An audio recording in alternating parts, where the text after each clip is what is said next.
₹500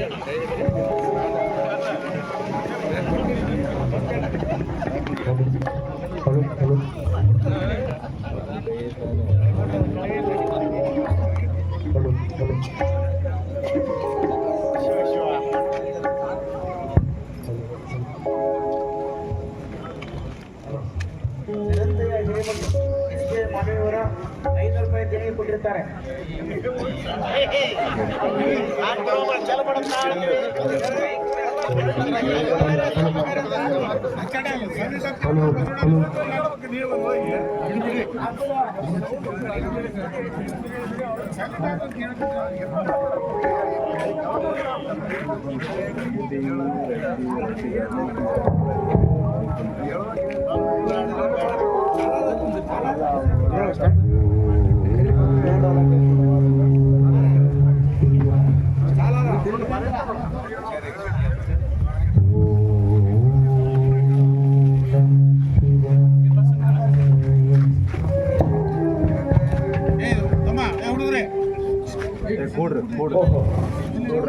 ಹಾಗೆಯೇ ಶಿವಲಿಂಗ ಆರೋಹಣೆಯಲ್ಲಿ ತಲ್ಲಿನದಾದಂತೆ ತೋರುತ್ತೆ. ಇಂತಹ ಶುಭ ಸಮಯವನ್ನು ಕಳೆದುಕೊಳ್ಳುವುದು ಹಾಗೆ ದೇವರ ದರ್ಶನಕ್ಕಾಗಿ ನನ್ನ ಹೃದಯವು ಹಾತೊರೆಯುತ್ತದೆ. ಈಗಲೇ ತೆರಳು.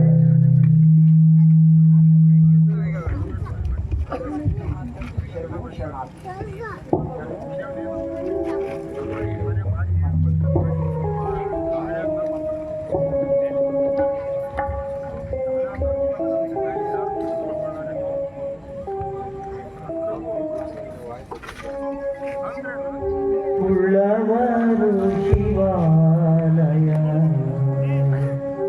ಮಾಡುವರು,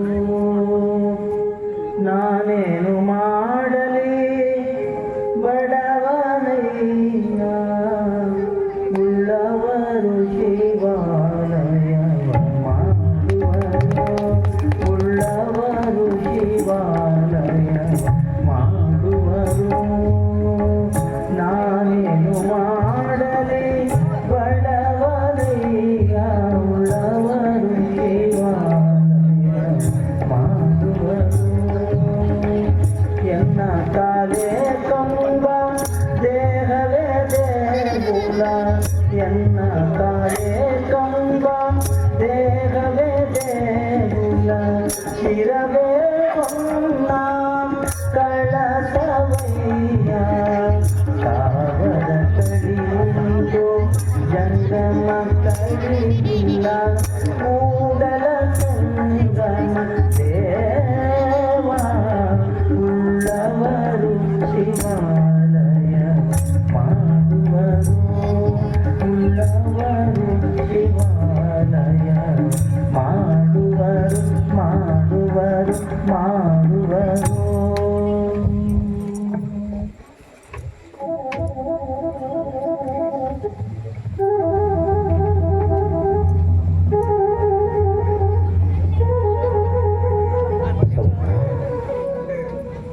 ನಿನ್ನಿಂದ ಇಂದು ಕಲ್ಯಾಣ ಜಗತ್ತಿನ ಜನರೆಲ್ಲರೂ ಕಲ್ಯಾಣದ ಕಡೆಗೆ ಕಣ್ಣೆತ್ತು ನೋಡುವಂತೆ ಮಾಡಿದೆ. ಮಾನವ ಕುಲವು ಈ ಭೂಮಿಯ ಮೇಲೆ ವಾಸಿಸುವವರೆಗೂ ನಿನ್ನನ್ನು ಮರೆಯಲು ಸಾಧ್ಯವಿಲ್ಲ. ಇಡೀ ಸಮಸ್ತ ಮಾನವ ಕುಲಕ್ಕೆ ನೀನು ಮಾಡಿದ ಉಪಕಾರವನ್ನು ಎಂದೆಂದಿಗೂ ತೀರಿಸಲು ಸಾಧ್ಯವಿಲ್ಲ ಬಸವಣ್ಣ.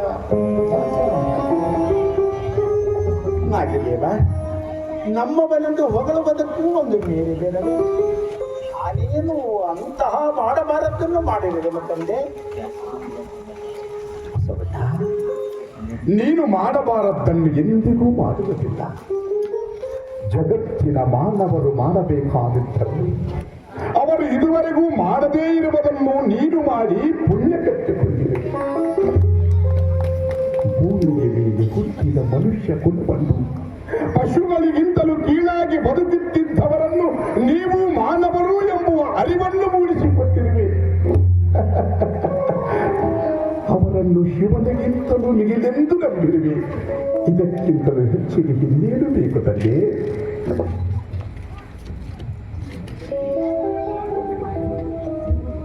ಅಯ್ಯೋ,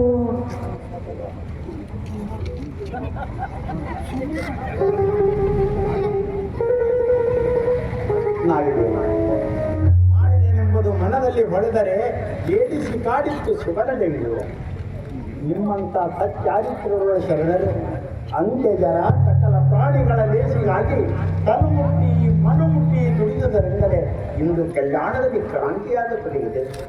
ಇದರಲ್ಲಿ ನನ್ನದೇನಿದೆ ತಂದೆ?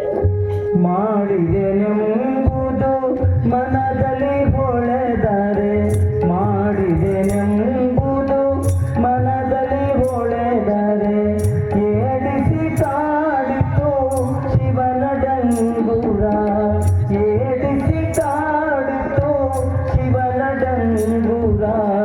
ಮಾಡಿದೆನೆಂಬುದು ಮನದಲ್ಲಿ ಹೊಳೆದರೆ, ಮನದಲ್ಲಿ ಹೊಳೆದರೆ, ಮನದಲ್ಲಿ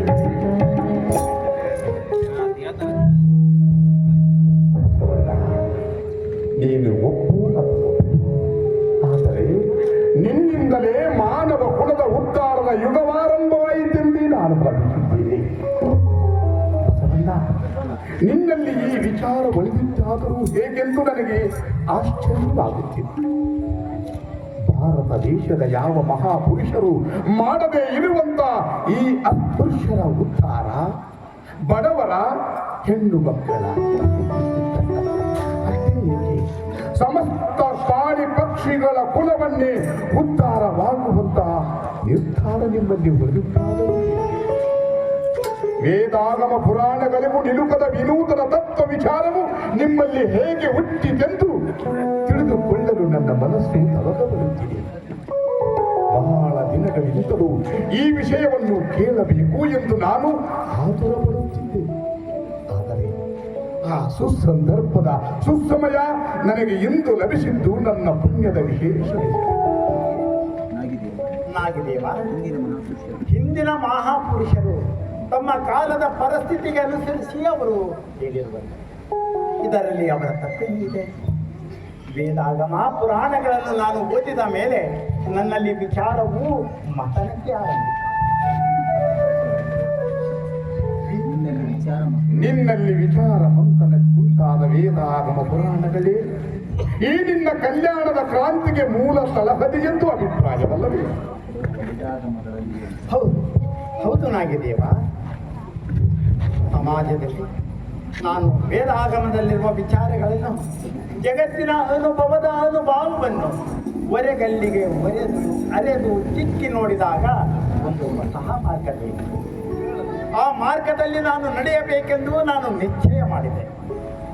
ಭಾರತ ದೇಶದ ನಾನಾ ಮೂಲೆ ಶರಣರೆಲ್ಲರೂ ನನಗೆ ಸಹಕರಿಸಿದರಲ್ಲದೆ ನನ್ನನ್ನು ಮುನ್ನಡೆಯುವಂತೆ ಅಂಜದಿರು, ಅಳಕದುರು ಎಂದು ಧೈರ್ಯ ತಂದುಕೊಟ್ಟರು. ಕಲ್ಯಾಣದ ಕ್ರಾಂತಿಯ ಕೀರ್ತಿ ಆ ಶರಣರಿಗೆ ಸಲ್ಲಬೇಕಲ್ಲದೆ ನನಗಲ್ಲನಾಗಿದೆಯವಾ? ನನಗಲ್ಲ.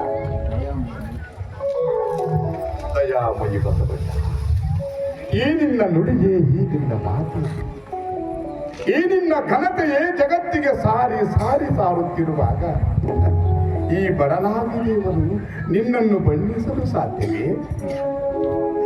ನಾಗಿದೇವ, ನನ್ನನ್ನು ಬಣ್ಣಿಸಲು ಅಸಾಧ್ಯವೆಂದು ಹೇಳುವ ಈ ನಿಮ್ಮ ಮಾತು ಅತಿ ದೊಡ್ಡ ವರ್ಣನೆಯಲ್ಲವೇ? ಹೊಗಳಿ ಹೊಗಳಿ ಮನ್ಯಶೂಲದಲ್ಲಿ ಇಕ್ಕಬೇಡಿರಿ. ನೀವು ಜಗತ್ತಿನ ಜನರೆಲ್ಲರೂ ಲಿಂಗ ಜಂಗಮರು ತಂದೆ. ನಾನೊಬ್ಬನೇ ಭಕ್ತ, ನಾನೊಬ್ಬನೇ ಭಕ್ತ. ಎನಗಿಂತ ಕಿರಿಯರಿಲ್ಲ, ಎನಗಿಂತ ಕಿರಿಯರಿಲ್ಲ, ಶಿವಭಕ್ತರಿಗಿಂತ ಹಿರಿಯರಿಲ್ಲ, ಶಿವಭಕ್ತರಿಗಿಂತ ಹಿರಿಯರಿಲ್ಲ, ಎನಗಿಂತ ಕಿರಿಯರಿಲ್ಲ, ಎನಗಿಂತ ಕಿರಿಯರಿಲ್ಲ. ನಿಮ್ಮ ಪಾದವೇ ಸಾಕ್ಷಿ, ಎನ್ನ ಮನವೇ ಸಾಕ್ಷಿ, ನಿಮ್ಮ ಪಾದವೇ ಸಾಕ್ಷಿ, ಎನ್ನ ಮನವೇ ಸಾಕ್ಷಿ. ಕೂಡಲ ಸಂಗಯ್ಯ ಎನಗಿದುವೆ ದಿವ್ಯ, ಕೂಡಲ ಸಂಗಯ್ಯ ಎನಗಿದುವೆ ದಿವ್ಯ. ಎನಗಿಂತ ಕಿರಿಯರಿಲ್ಲ, ಶಿವಭಕ್ತರಿಗಿಂತ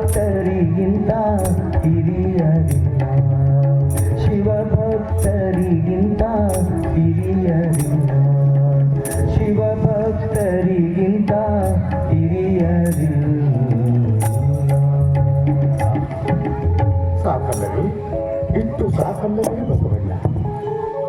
ಎಲ್ಲ ಸಮಸ್ತ ಮಾನವ ಕುಲರಲ್ಲಿ ಮೇಲು ಕೀಳೆಂದು ಭಾವಿಸದೆ ಎಲ್ಲರನ್ನೂ ಜಂಗಮ ಸ್ವರೂಪವೆಂದು ತಿಳಿದ ನಿಮ್ಮ ಘನತೆಯನ್ನು ಮೆಚ್ಚಿ ನಾಗಿದೇವ, ಇಂದು ನಿಮ್ಮಿಂದ ಸಾಕಷ್ಟು ಹೊಗಳಿಸಿಕೊಳ್ಳಬೇಕೆಂಬ ಮನಸ್ಸಾಗಿದೆ. ಸಾಗಲಿ ಸಾಗಲಿ.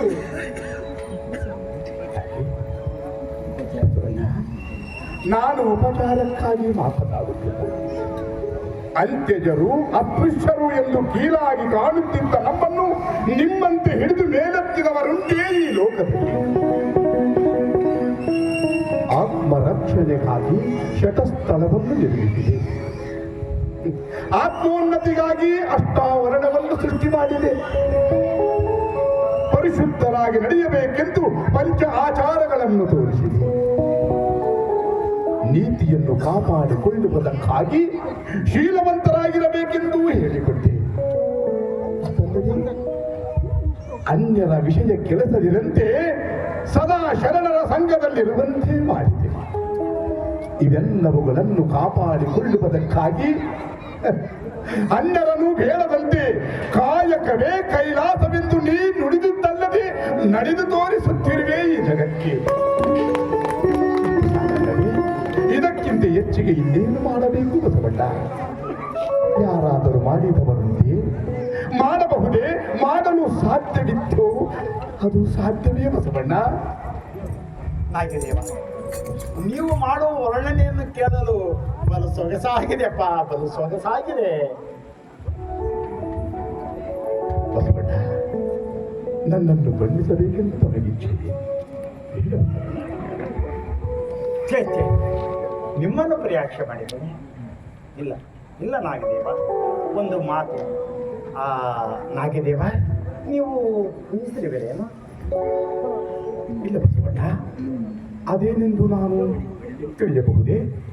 ನಾಗದೇವ ತಂದೆ, ನಾನು ನಿಮ್ಮ ಮನೆಯಲ್ಲಿ ಇಂದು ಪ್ರಸಾದ ಸೇವಿಸಿರುವುದನ್ನು ಆ ಕೇಡಿಗಳು ಬಸವಣ್ಣನು ಹೊಲೆಯ ನಾಗಯ್ಯನ ಮನೆಯಲ್ಲಿ ಊಟ ಮಾಡಿದನೆಂದು ಬಿಜ್ಜಳ ಭೂಪಾಲನಿಗೆ ದೂರಿ ಹೇಳಿ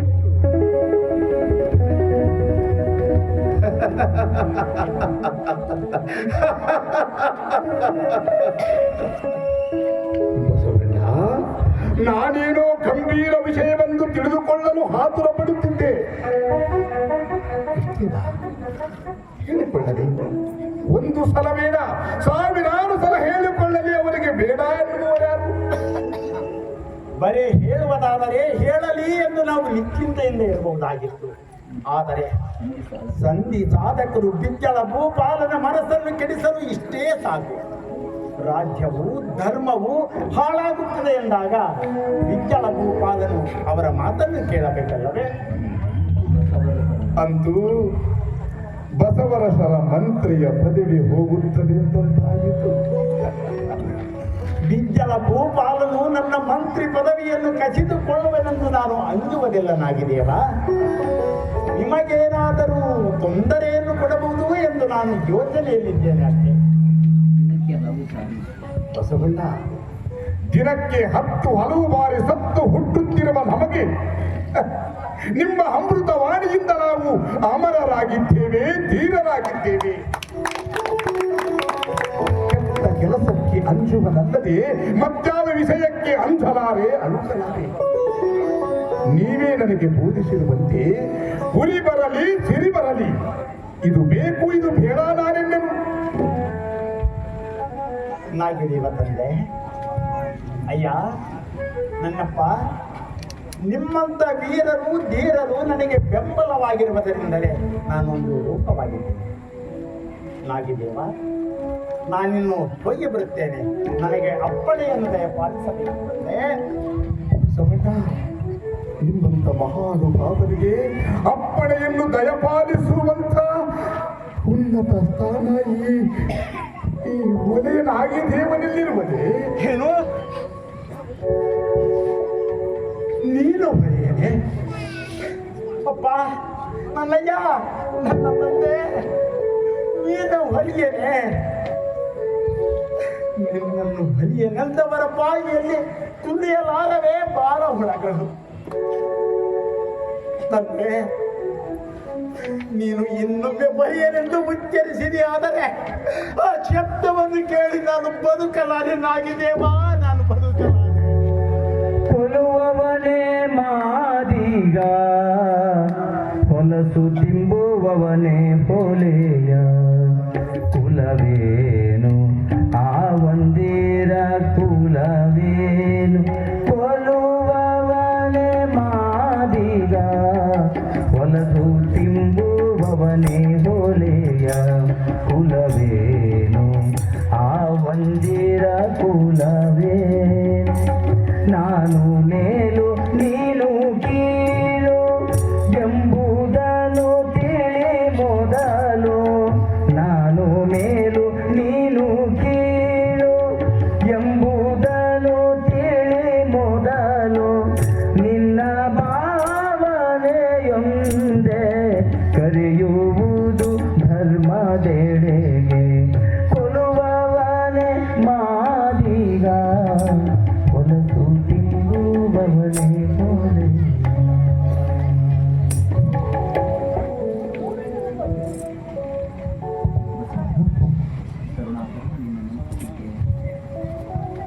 ಕರುಣಾಕರ ಬಸವಣ್ಣ, ಕರುಣಾಕರ ಬಸವಣ್ಣ, ನಿನ್ನ ಈ ನುಡಿಗಡದ ಮಾತುಗಳನ್ನು ಆಲಿಸಿ ಎಲ್ಲ ಮನವು ತಾರವಾಯಿತು ಬಸವಣ್ಣ. ಶರಣು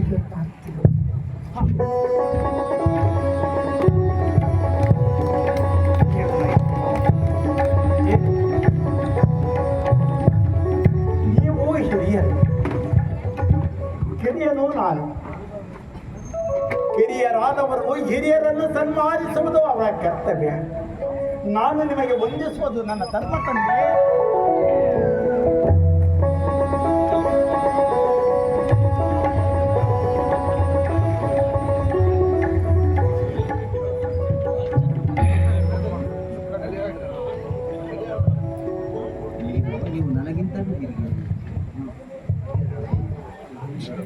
ನಾಗಿದೇವ,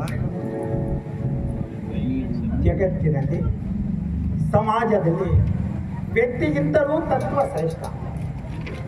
ತತ್ವವನ್ನು ಮರೆತು ವ್ಯಕ್ತಿ ಪೂಜೆ ನಡೆದಿದೆ ಆದರೆ ಆ ದೇಶದಲ್ಲಿ, ಆ ಸಮಾಜದಲ್ಲಿ ಅದ ಪತನವೇ ಆರಂಭವಾಯಿತು ಎಂದಿದ್ದೀವಿ.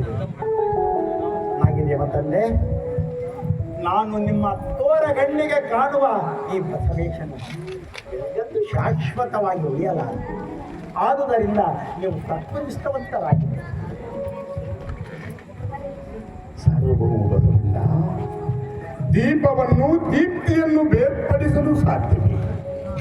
ಅದರಂತೆ ನಿಮ್ಮನ್ನು ನಿಮ್ಮ ತತ್ವವನ್ನು ಬೇರ್ಪಡಿಸಲು ಅದೆಂತೂ ಸಾಧ್ಯ ಬಸವಣ್ಣ. ತತ್ವದ ಅವ್ಯಕ್ತ ರೂಪ ನೀವು.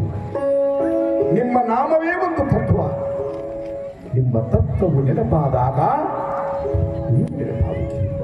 ನಿಮ್ಮ ತತ್ವವು ಆಚರಣೆಯಲ್ಲಿ ಬಂದಾಗ ನಿಮ್ಮ ನಾಮವು ನೆನಪಾಗುತ್ತದೆ. ಈ ವಿವಿಧವನ್ನು ನಾನು ಒಂದೇ ನಮಗೆಂದು ನಂಬಿದ್ದೇನೆ. ಕೂಡಲ ಸಂಗನ ಶರಣರಾಗಿ ಅಂಗದಿರಿ ಅಳುಕದಿರಿ ಕ್ರಿಯೆ ಹೇಳಿದವೆಂದು. ನಾಗಿದೇವ, ನಿಮ್ಮ ಭಾವನೆಯೇ ನನ್ನದಾಗಲಿ. ನಾನಿನ್ನು ಬರುತ್ತೇನೆ. ಶರಣೋ ಶರಣಾಗಲಿ.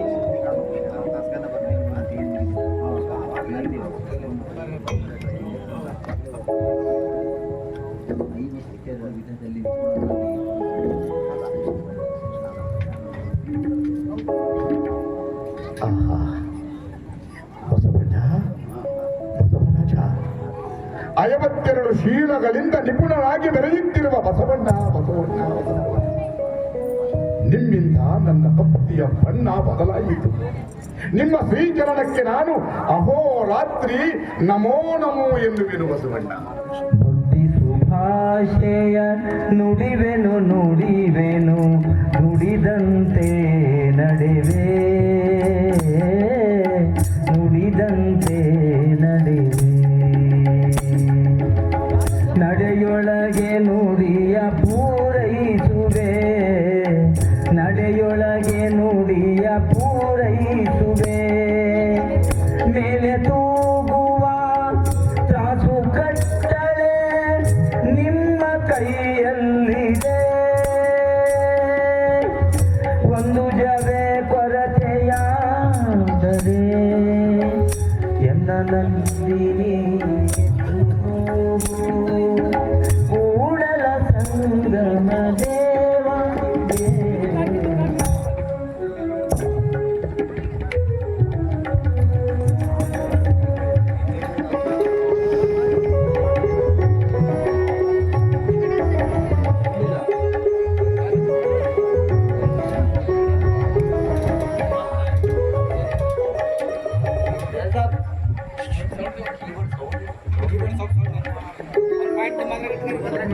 ನನ್ನ ಕಡೆ ಫುಲ್ ಅಲ್ಲ ನಿಮ್ಗೆ ನೀವು ಬಿಟ್ಟಿಲ್ಲ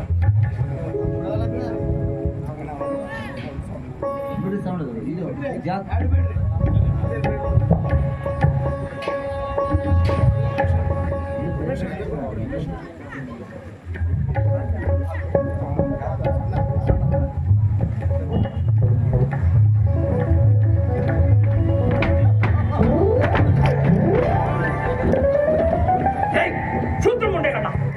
ಹಾದಿಯಲ್ಲಿ ಹೇಗೆ ಬರಬೇಕೆಂಬುದು ಗೊತ್ತಿಲ್ಲ ನನಗೆ. ಉತ್ತಮ ಕುಲದವರು ಅನ್ನೋ ಕೂರನೇ ಸಿಗುವುದಿಲ್ಲೇನು? ಈ ಹಿಂದೆ ಮಕ್ಕಳಿಗೆ ಕಣ್ಣು ನೆತ್ತಿ ಮೇಲೆ ಬಂದ್ಬಿಟ್ಟಿದೆ. ಅಯ್ಯೋ, ಇವರು ನಮ್ಮ ಪದ್ಮನಾಭ. ಏನು ಪದ್ಮನಾಭ ಅಷ್ಟು ಅವಸರದಿಂದ ಹೊರಟಿದ್ದಿ? ಎಲ್ಲಿ ಹೊರಟಿದ್ದಿ? ಧರ್ಮ ಹಾಳಾತ್ರಿ ಬಿಟ್ರೆ ಧರ್ಮ ಹಾಳಾಯ್ತು. ಧರ್ಮ ಹಾಳಾಯ್ತು ಏನು ಹಾಗಂದ್ರೆ ಬಸವರಾಜರಂತೆ ಬಸವಣ್ಣ ಬಸವ ಅನ್ನೋ ಬಸವಣ್ಣ ಅವರು ಹೊಲೆರ ಶಾಂತ ಪಾಪಂ ಆ ಹೊಲಿಯರ ಸುದ್ದಿ ಹೀಗ್ಯಾಕು? ಬಸ್ ಮಾತಾಡ್ತಾ ಹಾದಿಯಲ್ಲಿ ನಿಲ್ಬೇಡ, ನಡಿ. ಭಟ್ರೆ ಬಸವಣ್ಣವರು ಹೊಲೆಯರ ಮನೆಯಲ್ಲಿ ಆ ಹೊಲೆಯ ನಾಗನ ಮತ್ತ ಬಸವರಾಜರು ಇಬ್ರು ಕೂಡಿ ಉಂಡ್ರಿ. ಏನು?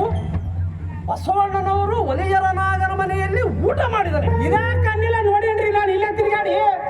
ನೀವು ಹಾಳಾಯ್ತು, ಧರ್ಮ ಹಾಳಾಯ್ತು. ಬಸವಣ್ಣನವರು ಒಲೆಯರ ನಾಗನ ಮನೆಯಲ್ಲಿ ಊಟ ಮಾಡಿದ್ದಾರೆ. ಭಟ್ರೆ ಗುಂಡಿಗೆ ಗಟ್ಟಿ ಹಿಡ್ಕೊಡ್ರಿ. ಎಟ್ಟು ಹಿಡ್ಕೊಂಡು ಕೇಳಕತ್ತೀನಿ ಓ ಮಾರಾಯ. ಯಾಕಂತಂದ್ರೆ ಬಸವಣ್ಣವರು ಹೊಲೆ ನಾಗನಲ್ಲಿ ಉಂಡ್ರಲ್ಲ, ಅದು ನೀವು ನೋಡಿದ್ರೆ ಹಾಳಾಯ್ತು. ನಾನು ಕಣ್ಣಿಲೆ ನೋಡಿನಿ. ನಿನ್ನ ಕಣ್ಣಿಂದ ನೋಡಿ. ಹಾಳಾಯ್ತು, ಧರ್ಮ ಹಾಳಾಯ್ತು. ಊಟ ಮಾಡಿದ್ದು ಒಳ್ಳೇದಾಯ್ತು ಪೆದ್ದಂಬಿಟ್ರಿ. ಏನ್ರಿ ಶೌರ್ಯ ಭಟ್ರೆ ನೀವು? ಉತ್ತಮ ಕುಲದವರು ಒಲೆಯರ ಮನೆಯಲ್ಲಿ ಸಹಭೋಜನ ಮಾಡಬಹುದೇ ಭಟ್ರೆ? ಯಜ್ಞೋಪವಿತವನ್ನು ಅರಿದು ಹಾಕಿದಾಗಲೇ ಬಸವಣ್ಣನ ಉತ್ತಮ ಕುಲ ಎಂದೋ ನಾಶವಾಗಿದೆ. ಓ, ಹಾಗಾದರೆ ಅವರು ಒಲೆಯರ ನಾಗನ ಮನೆಯಲ್ಲಿ ಊಟ ಮಾಡಿದ್ದು ನಮಗೇನು ಸಂಬಂಧವಿಲ್ಲ ಅಂತಾಯ್ತಲ್ಲವೇ? ಪದ್ಮನಾಭ, ನೀನು ಬೇಗನೆ ಹೋಗಿ ಮಂಚಣ್ಣ ಪಂಡಿತರಿಗೆ ಈ ಸುದ್ದಿಯನ್ನು ತಿಳಿಸಿ ನಾವು ಬರುತ್ತೇವೆ ಎಂದು ಹೇಳು. ನಾನು ಅದೆಲ್ಲ ಕೆಲಸ ಪಾಂಟರಿಗೆ ಕರ್ಕೊಂಡ್ಬರ್ತೀನಿ. ಏನು ಪೆದ್ದಂಬಿಟ್ರೆ ನೀವು ಬಂದದ್ದು? ಅದೇ ಬಸವಣ್ಣನವರು ಒಲೆಯರ ನಾಗನ ಮನೆಯಲ್ಲಿ ಊಟ ಮಾಡಿದ್ದು ನಮಗೇನು ಸಂಬಂಧವಿಲ್ಲ ಅನ್ನಿ. ನಮಗೆ ಸಂಬಂಧವಿಲ್ಲದಿದ್ದರೆ ಇನ್ನಾರಿಗೆ ಸಂಬಂಧವಿದೆ? ಅಲ್ಲ ಸೌರ್ಯ ಭಟ್ರೆ, ಅವರು ಕುಲದಿಂದ ಹೊರಗೆ ಆಗಿದ್ದಾರೆ ಅಂತ ಹೇಳಿದ್ರಲ್ಲ, ಅದಕ್ಕೆ ಕೇಳಿದೆ. ಬಸವಣ್ಣನ ಕುಲನಾಶವಾದರೇನು, ಧರ್ಮ ಹಾಳಾದರೇನು, ದೇಶ ಹಾಳಾದರೇನು, ಅದರ ಗೊಡುವೆ ನಮಗೆ ಏತಕ್ಕೆ ಬೇಕು? ಮತ್ತೇನು ಬೇಕು ಸೌರಿ ಭಟ್ರೆ ನಮ್ಗೆ? ರಾಜ್ಯದ ಸೂತ್ರಗಳು ನಮ್ಮ ಕೈಗೆ ಬರಬೇಕು. ರಾಜ್ಯ ಸೂತ್ರಗಳು ನಮ್ಮ ಕೈಗೆ ಬರಬೇಕು. ಅಲ್ಲ ಸೌರಿ ಭಟ್ರೆ, ಬಸವಣ್ಣನವರು ಒಲೆಯರ ನಾಗನ ಮನೆಯಲ್ಲಿ ಊಟ ಮಾಡಿದ್ರೆ ರಾಜ್ಯ ಸೂತ್ರಗಳು ನಮ್ಮ ಕೈಗೆ ಹೇಗೆ ಬರ್ತವೆ ಭಟ್ರೆ? ನೀವು ಪೆದ್ದಂಬಟ್ಟರಲ್ಲ, ಎಡ್ಡಂಬಟ್ಟರು. ಬುದ್ಧಿವಂತರ ಕುಲದಲ್ಲಿ ಹುಟ್ಟಿ ಬುದ್ಧಿಯನ್ನೇ ನಾಶ ಮಾಡಿಕೊಂಡಿದ್ದೀರಲ್ಲ. ಅಲ್ಲ ಭಟ್ರೆ, ಬಸವಣ್ಣನಂತ ಒಳ್ಳೆ ಮನುಷ್ಯ ಒಲೆಯರ ನಾಗನ ಮನೆಯಲ್ಲಿ ಹೇಗೆ ಊಟ ಮಾಡಿದ ಅನ್ನೋದೇ ಚಿಂತೆ ಭಟ್ಟರೆ, ಇದೀಗ ನಿಮ್ಮ ಬುದ್ಧಿ ನಿಜವಾಗಿ ನಾಶವಾಗಿ ನೀವು ನಿಜವಾಗಿಯೂ ಎಡ್ಡಂಬಟ್ಟರಾಗಿದ್ದೀರಿ. ಭಟ್ರೆ, ರಾಜಸೂತ್ರಗಳು ನಮ್ಮ ಕೈಗೆ ಹೇಗೆ ಬರುವುದು ಅನ್ನೋದು ಸ್ವಲ್ಪ ಬಿಡಿಸಿ ಹೇಳಿ. ಬಸವಣ್ಣ ಒಲೆಯರ ಮನೆಯಲ್ಲಿ ಊಟ ಮಾಡಿದ್ದಾನೋ ಇಲ್ಲವೋ? ಅಯ್ಯೋ, ನಮ್ಮ ಪದ್ಮನಾಭನೇ ಅವನ ಕಣ್ಣಿಂದ ನೋಡಿದ್ದು ನನಗೆ ಹೇಳಿದ ಅಂತೀನಿ. ಪ್ರಧಾನಮಂತ್ರಿಗಳಾದ ಬಸವಣ್ಣನವರೇ ಒಲೆಯರ ಮನೆಯಲ್ಲಿ ಊಟ ಮಾಡಿದರೆ ಶಾಸ್ತ್ರಗಳನ್ನು ಕೇಳಲಿಲ್ಲದೆ ಹೋದರೆ ಶಾಸ್ತ್ರಗಳನ್ನು ಅವರೇ ಪಾಲಿಸದೆ ಹೋದರೆ ಶಾಸ್ತ್ರಗಳನ್ನು ಕೇಳುವರು ಯಾರು? ಶಾಸ್ತ್ರವನ್ನು ಕೇಳುವರಿಲ್ಲದೆ ಹೋದರೆ ಧರ್ಮ ಉಳಿಯುವುದೇ? ಧರ್ಮವು ಹಾಳಾಗುವುದು. ಧರ್ಮ ಹಾಳಾದರೆ ರಾಜ್ಯ ಉಳಿಯುವುದೇ? ಅದು ಹೇಗೆ ಉಳಿಯುವುದು? ರಾಜ್ಯಕ್ಕೆ ಧರ್ಮವೇ ಅಲ್ವೇ ಆಧಾರ? ಅಂದರೆ ಬಸವಣ್ಣನವರ ನಡತೆಯಿಂದ ಧರ್ಮವು ರಾಜ್ಯವು ಹಾಳಾಗುವುದೆಂದಾಗ ಪಿಚ್ಚಳ ಭೂಪಾಲನು ಅವರನ್ನು ಸುಮ್ಮನೆ ಬಿಡುವನೇ? ರಾಜ್ಯ ಧರ್ಮ ಎರಡೂ ಹಾಳಾಗುವುದೆಂದ ಮೇಲೆ ಬಿಚ್ಚಳ ಭೂಪಾಲನು ಎಂದಿಗೂ ಮಹಾಮಂತ್ರಿಗಳಾದ ಬಸವಣ್ಣನವರನ್ನು ಮಂತ್ರಿ ಪದವಿಯಲ್ಲಿ ಉಳಿಸಿಕೊಳ್ಳಲಾರೆ. ತೆರವಾದ ಮಂತ್ರಿ ಪದವಿಯನ್ನ ನಮ್ಮ ಮಂಚಣ್ಣ ಪಂಡಿತರಿಗೆ ಒಪ್ಪಿಸಿದರೆ ರಾಜ್ಯ ಸೂತ್ರಗಳನ್ನು ನಮ್ಮ ಕೈಗೆ ಬಂದಂತಲ್ಲವೇ? ಇಷ್ಟು ದೂರದ ಲೆಕ್ಕಾಚಾರ ನನಗೆ ಹೇಗೆ ತಿಳಿಬೇಕು ಸೌರಿ ಭಟ್ರೆ? ನಡೆಯಿರಿ, ಹೊತ್ತು ಹೋದರೆ ಮತ್ತೆ ಭಾರತ. ಮಂಚಣ್ಣ ಪಂಡಿತರನ್ನು ಕೂಡಿಕೊಂಡು ಈಗಲೇ ಪಿಚ್ಚಳ ಭೂಪಾಲನಲ್ಲಿ ಹೊರಡೋಣ. ಹೌದಂತೀರಾ? ನಡ್ರಿ ಹಾಗಾದರೆ. ಹ.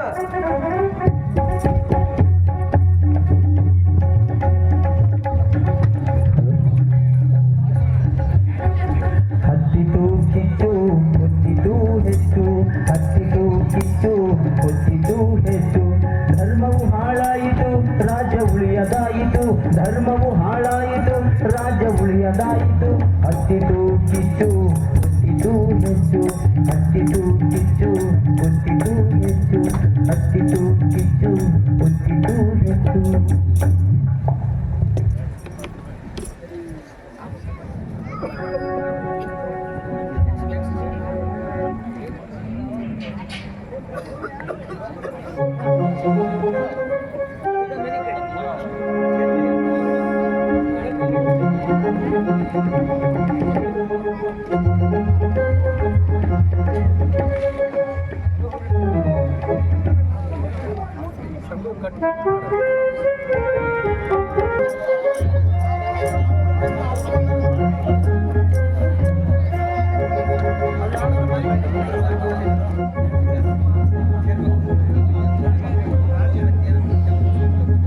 ಮಹಾಪ್ರಭುಗಳಿಗೆ ಪ್ರಣಾಮಗಳು.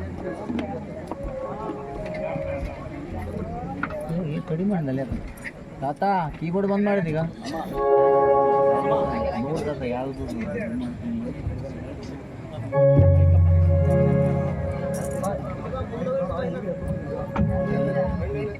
ಪ್ರಭುಗಳು ಭಿನ್ನ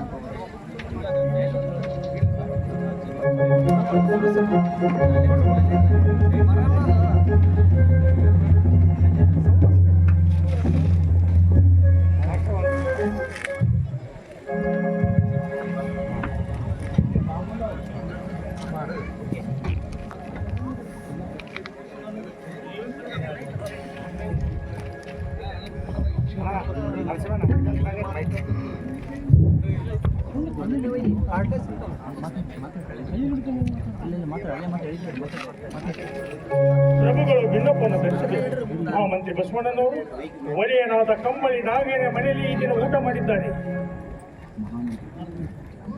ಬಸವಣ್ಣನವರು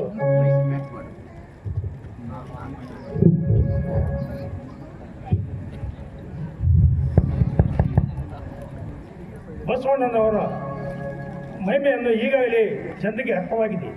ಬಸವಣ್ಣನವರ ನಡತೆಯ ಬಗ್ಗೆ ಕೋಲಾಹಲವಿದೆ. ವಾತಾವರಣ ತುಂಬ ಹದಗೆಟ್ಟಿದೆ. ಪ್ರಭುಗಳು ಸಕಾಲದಲ್ಲಿ ಸಕಲ ಸೂತ್ರವನ್ನು ಕೂಡಲೇ ಸ್ವಾಧೀನಕ್ಕೆ ತೆಗೆದುಕೊಂಡು ರಾಜ್ಯದಲ್ಲಿ ಶಾಂತಿಯನ್ನು ನೆಲೆಗೊಳಿಸಬೇಕು. ಅಪರಾಧಿಗಳಿಗೆ ತಕ್ಕ ಶಿಕ್ಷೆಯನ್ನು ವಿಧಿಸಿ ನ್ಯಾಯವನ್ನು, ಧರ್ಮವನ್ನು, ರಾಜ್ಯವನ್ನು ರಕ್ಷಿಸಬೇಕೆಂದು ಸಮಸ್ತ ಜನರ ವತಿಯಿಂದ ಅನ್ಯನ್ಯ ಭಕ್ತಿಯಿಂದ ಭಿನ್ನಯಿಸಿಕೊಳ್ಳುತ್ತೇವೆ.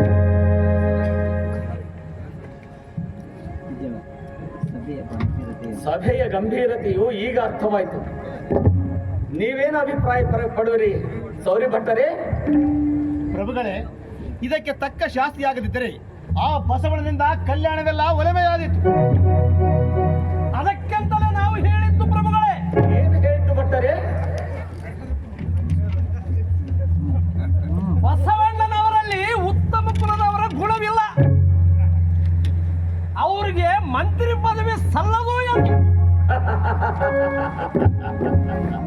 ನಗುವ ಮಾತಲ್ಲ ದೊರೆಗಳೇ, ಸ್ವಲ್ಪ ನಿಗಾ ಇಟ್ಟು ಕೇಳಿರಿ. ನಿಜವಾಗಿಯೂ ಮಹಾಮಂತ್ರಿ ಬಸವಣ್ಣನವರಿಗೆ ದೊಡ್ಡ ಕುಲದವರೆಂದರೆ ಆಗದು. ಅಂತ್ಯಜರಿ ಅವರ ಪ್ರಾಣ ಪ್ರಿಯರು. ಪ್ರಭುಗಳೇ, ಈ ವಿಷಯವನ್ನು ಬಹಳ ಗಂಭೀರ ವಿಷಯವೆಂದು ಭಾವಿಸಿ ತಕ್ಕ ಕ್ರಮವನ್ನು ತೆಗೆದುಕೊಳ್ಳಬೇಕು.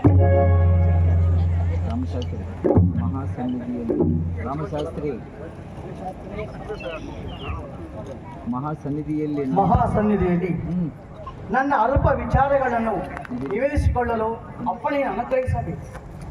ರಾಮಶಾಸ್ತ್ರಿಗಳೇ, ಈ ಬಿಜ್ಜಳ ಮಹಾರಾಜನು ಈ ಕಲ್ಯಾಣ ರಾಜ್ಯವನ್ನು ತನ್ನದೇ ಎಂದು ಭಾವಿಸಿಲ್ಲ. ಸಕಲ ಪ್ರಜೆಗಳ ಹಿತಕ್ಕಾಗಿ, ಸಕಲ ಪ್ರಜೆಗಳ ಕಲ್ಯಾಣಕ್ಕಾಗಿ ಈ ಸಿಂಹಾಸನವನ್ನು ಅಲಂಕರಿಸಿಕೊಂಡಿದ್ದಾನೆ. ಅಂದ ಮೇಲೆ ಇಲ್ಲಿ ನಿಮಗಷ್ಟೇ ಏಕೆ, ತೀರಾ ಸಾಮಾನ್ಯ ಮನುಷ್ಯರಿಗೂ ತಮ್ಮ ತಮ್ಮ ಅಭಿಪ್ರಾಯವನ್ನು ವ್ಯಕ್ತಪಡಿಸಲು ಸಂಪೂರ್ಣ ಸ್ವಾತಂತ್ರ್ಯವಿದೆ. ಪ್ರಭುಗಳ ಅಪ್ಪಣೆಗೆ ನಾನು ತಲೆಬಾರದು. ಹಿರಿಯರಾದ ಮಂಚಣ್ಣ ಪಂಡಿತರು, ಸೌರಿ ಭಟ್ಟರು, ಪ್ರಥಮ್ ಭಟ್ಟರು ನಡೆದ ವೃತ್ತಾಂತವನ್ನು, ಅದಕ್ಕೆ ಪರ್ಯಾಯವಾಗಿ ಪ್ರತಿಕಾರವನ್ನು ಸೂಚಿಸಿದ್ದಾರೆ. ನಮ್ಮ ದೃಷ್ಟಿಯಿಂದ ವಿಚಾರಿಸುವುದಾದರೆ ಮಹಾಮಂತ್ರಿಗಳಾದ ಬಸವಣ್ಣನವರು ಎಂದೋ ಧರ್ಮಬಾಹಿರರಾಗಿದ್ದಾರೆ. ಅಂದಮೇಲೆ ಮತ್ತೆ ಈಗ ಹೊಸದಾಗಿ ಧರ್ಮ ಬಾಹಿರಾಗುವುದೆಂದರೆ ಏನು? ಮಂಚಣ್ಣ ಪಂಡಿತರು ಈ ವಿಚಾರವನ್ನು ಅರಿಯಲೆಂದಲ್ಲ. ನನಗೆ ತಿಳಿದಂತೆ ರಾಜ್ಯದಲ್ಲಿ ಪ್ರಕ್ಷುಬ್ಧ ವಾತಾವರಣವಂತೂ ಇಲ್ಲ. ಅಂದ ಮೇಲೆ ಕೋಲಾಹಲವೆಲ್ಲಿಂದ ಬರಬೇಕು? ಪ್ರಜೆಗಳು ಎಂದಿನಂತೆ ಶಾಂತಿ ರೀತಿಯಿಂದ ಎಲ್ಲರ ತಮ್ಮ ತಮ್ಮ ಉದ್ಯೋಗ ಕಾಯಕದಲ್ಲಿ ನಿರತರಾಗಿದ್ದಾರೆ. ವಸ್ತುಸ್ಥಿತಿ ಹೀಗಿರುವಾಗ ಮಹಾರಾಜರ ಆಡಳಿತ ಸಕಲ ಸೂತ್ರಗಳನ್ನು ಸ್ವಾಧೀನಪಡಿಸಿಕೊಳ್ಳಬೇಕೆಂಬ ಮಂಚಣ್ಣ ಪಂಡಿತರ ಈ ಸೂಚನೆಯಲ್ಲಿ ಪ್ರತಿಕಾರದ ಘಟಸರ್ಪವು ತನ್ನ ಎಡೆಯನ್ನು ಮುಂದೆ ಚಾಚುತ್ತಲಿದೆ ಎಂದು ನಾನು ಭಾವಿಸುತ್ತೇನೆ. ಬಸವಣ್ಣನವರ ಮಾರ್ಗವು ನಮ್ಮ ಮಾರ್ಗವು ಭಿನ್ನವಿರಬಹುದು. ಆದರೆ ಲೋಕ ಕಲ್ಯಾಣಕ್ಕಾಗಿ ಎಣಗಾಡುವುದು ಈ ಭೂಮಂಡಲದಲ್ಲಿ ಹುಟ್ಟಿದ ಪ್ರತಿಯೊಬ್ಬ ಮಾನವನ ನಮ್ಮೆಲ್ಲರ ಧರ್ಮವಾಗಿದೆ. ಮಾನವ ಜನ್ಮದ ಉದ್ಧಾರಕ್ಕಾಗಿ ಬಸವಣ್ಣನವರು ವಂಚನೆ ಇಲ್ಲದೆ ತನ ಮುಟ್ಟಿ ಮನ ಮುಟ್ಟಿ ದುಡಿಯುತ್ತಿದ್ದಾರೆ. ಅಂದಮೇಲೆ ಇದರಲ್ಲಿ ಭಾಗವಹಿಸಿ ಬರ್ತದೆ. ಆದರೆ ಈ ಮಂಚಣ್ಣ ಪಂಡಿತರು, ಶೌರಿ ಭಟ್ಟರು ಇದಕ್ಕೆ ಪ್ರತಿಕಾರ ಸೂಚಿಸುತ್ತಿದ್ದಾರೆ. ಅವರ ಮೇಲೆ ಇಲ್ಲಿ ಬಸವರಾಜ ದೇವರೇ ಇಲ್ಲ. ಅವರನ್ನು ವಿಚಾರಿಸದೆ ಯಾವುದೇ ನಿರ್ಣಯವನ್ನು ಕೈಗೊಳ್ಳುವುದಾದರೆ ಇದಕ್ಕೆ ಸಮ್ಮತವೆನಿಸಲಾರ ಪ್ರತಿಕಾರವೆನಿಸುತ್ತಿದೆ. ಇದರಿಂದ ಮಂಚಣ್ಣ ಪಂಡಿತರು, ಶೌರಿ ಭಟ್ಟರು, ಪ್ರಥಮ್ ಭಟ್ಟರಿಗೆ ಕಳಂಕವು ಕಟ್ಟಿಟ್ಟ ಬುದ್ಧಿ ಎಂಬುದನ್ನು ನಾನು ಎಚ್ಚರಿಕೆಯಿರುತ್ತಿದ್ದೇನೆ. ನಿಮ್ಮ ಘನತೆಯಿಂದ ಬಸವಣ್ಣನವರ ಘನತೆ ಹಿಗ್ಗುವುದೇ ವಿನಃ ತಕ್ಕಲಾರದು. ನ್ಯಾಯ, ನೀತಿ, ಸತ್ಯ, ಧರ್ಮ ರಕ್ಷಣೆಯ ಭಾರವನ್ನು ಹೊತ್ತ ನಮ್ಮ ನಿಮ್ಮೆಲ್ಲರನ್ನು ಆಳುವ ಮಹಾಪ್ರಭುಗಳಿಗೆ ಈ ಸಮಸ್ಯೆಯನ್ನು ಒಪ್ಪಿಸಿ ನಾವು ತಾಳ್ಮೆಯನ್ನು ವಹಿಸೋಣ. ಪ್ರಭುಗಳ ನ್ಯಾಯ ನಿರ್ಣಯಗಳನ್ನು ಗೌರವ ಆಧಾರಗಳಿಂದ ಸ್ವಾಗತಿಸೋಣ. ವಿರಮಿಸಿದ ರಾಮಶಾಸ್ತ್ರಿಗಳೇ, ನಿಮ್ಮ ಸಮತೋಲ ವಿಚಾರಗಳನ್ನು ನಾನು ಗೌರವದಿಂದ ಕಾಣುತ್ತೇನೆ. ಭಿನ್ನ ಭಿನ್ನ ಮತ ಪಂಗಡಗಳುಳ್ಳ ಈ ವಾತಾವರಣದಲ್ಲಿ ನಿಮ್ಮಂಥ ವಿಚಾರದ ಸಮತೋಲತೆಯನ್ನು ಕಾಯ್ದುಕೊಂಡಿರುವವರು ಕಲ್ಯಾಣ ರಾಜ್ಯಕ್ಕೊಂದು ಭೂಷಣ. ಮಹಾಮಂತ್ರಿ ಬಸವಣ್ಣನವರಿಲ್ಲದಾಗ ಯಾವುದೇ ನಿರ್ಣಯವನ್ನು ಕೈಗೊಳ್ಳಬಾರದೆಂಬ ತಮ್ಮ ಸೂಚನೆಯನ್ನು ನಾವು ಮನ್ನಿಸುತ್ತೇವೆ. ಆದರೆ ಆಪ್ತಾಲೋಚನೆಯಲ್ಲಿಯೇ ಈ ಸಮಸ್ಯೆಯನ್ನು ಬಗೆಹರಿಸಬೇಕೆಂಬ ನಿಮ್ಮ ಸೂಚನೆಗೆ ಮನ್ನಣೆ ದೊರೆಯಲಾರದು. ಯಾಕೆಂದರೆ ಬಹಿರಂಗ ವಿಚಾರಣೆಗೆ ಗುರಿಪಡಿಸದಿದ್ದರೆ ಸತ್ಯವನ್ನು ಮುಚ್ಚಿದಂತಾಗುವುದಿಲ್ಲವೇ? ಪ್ರಭುಗಳು ಬಹಿರಂಗ ವಿಚಾರಣೆ ನಡೆಸಬೇಕೆಂದು ಆಜ್ಞಾಪಿಸಿದ್ದು ಸಂತೋಷದ ವಿಷಯ. ಅವರು ಅದಕ್ಕೆ ಶಾಸ್ತ್ರದ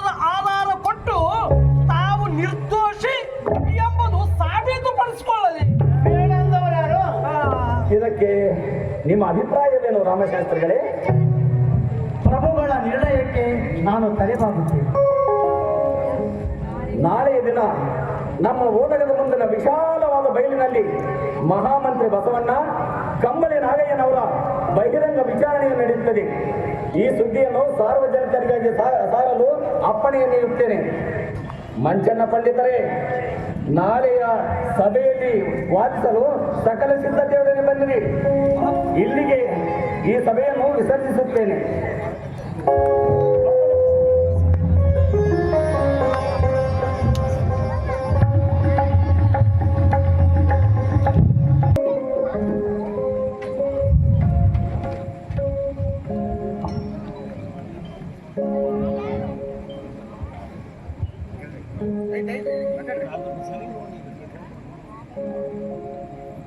ತನ್ನಾಶ್ರಯದ ರಚಿಸುವವನು ತಾನೊಬ್ಬ ಊಟವನ್ನು ಬೇರೆ ಮತ್ತೊಬ್ಬರ ಕೈಯಲ್ಲಿ ಮಾಡಿಸಬಹುದೇ?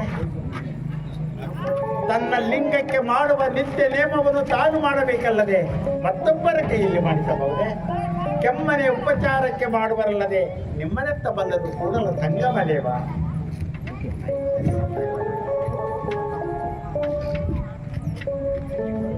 ನಿಮ್ಮನ್ನು ಎತ್ತಬಲ್ಲರು ಭಕ್ತಿ ಭಾಂಡಾರಿ ಬಸವಣ್ಣ. ಓಹೋ ನಾಗಿದೇವರಿಗೆ ಶರಣಾರ್ಥಿ. ಶರಣು ಶರಣು ಶಿವಶರಣು ಸತ್ಯ ಸಾಮ್ರಾಜ್ಯ ಸಾರ್ವಭೌಮ ಬಸವಣ್ಣ, ನಿನಗೆ ಶರಣಾರ್ಥಿ. ಅಂತೂ ವಿಷಯವು ನಿಮಗೂ ಗೊತ್ತಾಗಿದೆ ಅಂತಾಯಿತು. ಬಸವಣ್ಣ, ಪಟ್ಟಣಕ್ಕೆ ಪಟ್ಟಣವೇ ಮಾರ್ಧ್ವನಿ ಕೊಡುವಂತೆ ಡಂಗೂರು ಸಾರಿದಾಗ ನನಗೆ ತಿಳಿಯದೇ ಇರಲು ಸಾಧ್ಯವೇ? ಸರಿ, ಇದರ ಬಗ್ಗೆ ತಾವೇನು ಯೋಚನೆಯನ್ನು ಮಾಡಿದ್ದೀರಿ? ನಾನೇನು ಯೋಚನೆ ಮಾಡಲಿ? ಸರ್ವ ಸಾಮರ್ಥ್ಯದಾಯಕರು ನೀವಿರುವಾಗ ನನಗೆ ಚಿಂತೆ. ನನಗೆ ಸರ್ವ ಸಾಮರ್ಥ್ಯ ಶರಣರು ತಾವಿರುವಾಗ ನಿಮ್ಮ ನಿರ್ಣಯವೇ ನನ್ನ ನಿರ್ಣಯವು. ಬಸವಣ್ಣ, ಅಂಜಿದರಾಗದು ಅಳುಕಿದರಾಗದು, ಅಂಜಿದರಾಗದು ಅಳಕಿದರಾಗದು, ವಜ್ರ ಪಂಜಗಳು ಇದ್ದರೂ ಆಗದು. ಲಲಾಟ ಲಿಖಿತ ಮಾತ್ರ ಎಂದಿಗೂ ತಪ್ಪದು ಬಸವಣ್ಣ. ಸುಖ ಬಂದಾಗ ಪುಣ್ಯದ ಫಲವೆನ್ನೆನು, ದುಃಖ ಬಂದಾಗ ಪಾಪದ ಫಲವೆನ್ನೆನು. ದಿವ್ಯವನ್ನು ಸರಿಸಮವೆಂದು ನೀವು ನನಗೆ ಉಪದೇಶ ಮಾಡಿದ ಮೇಲೆ ಆ ಪರಿಯಲ್ಲಿ ನಾನು ಸಂಸಾರ ಸಭೆಯಲ್ಲಿ ಇದನ್ನು ಬಳಸುವೆನು. ಶರಣಾರ್ಥಿ, ಹೋಗಿ ಬನ್ನಿ.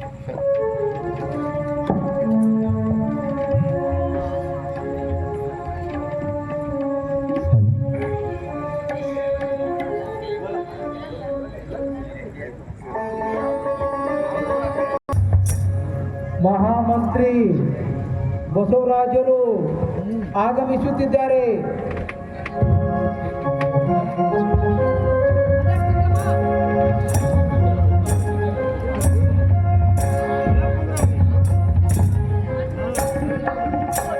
ರಾಜರು ಆಗಮಿಸುತ್ತಿದ್ದಾರೆ, ಆಗಮಿಸುತ್ತಿದ್ದಾರೆ, ಆಗಮಿಸುತ್ತಿದ್ದಾರೆ.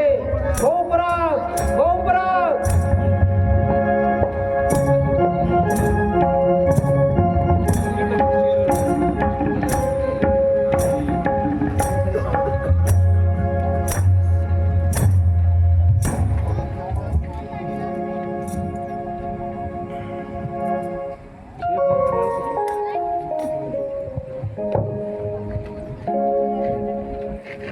ಬಸವರಾಜರು, ಬಸವರಾಜ ದೇವರು ಆಗಮಿಸುತ್ತಿದ್ದಾರೆ.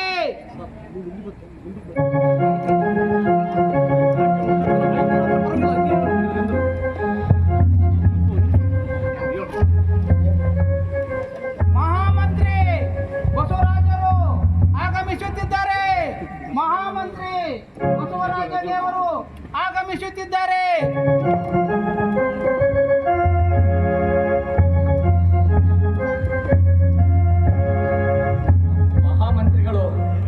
ಈ ಆಸನವನ್ನು ಅಲಂಕರಿಸಬೇಕು. ಪ್ರಭುಗಳಿಗೆ ಶರಣಾರ್ಥಿ. ಈ ಆಸನವನ್ನು ಅಲಂಕರಿಸಬೇಕು.